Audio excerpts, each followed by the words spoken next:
السلام عليكم مشاهدي قناة آسيا للتجميل.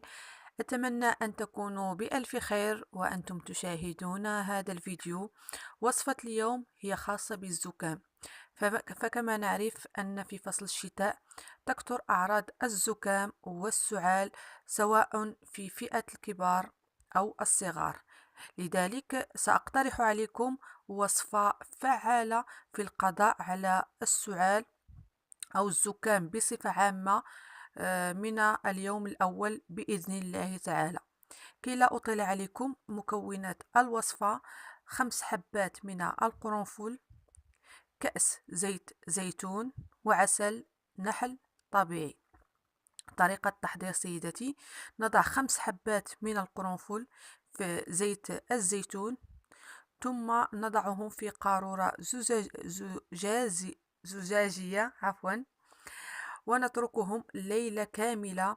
ثم في الصباح نأخذ ملعقة كبيرة من ذلك الزيت ونضيف إليه ملعقة صغيرة من عسل النحل الطبيعي ونأكلها قبل الإفطار، ثم ملعقة في الليل بعد العشاء.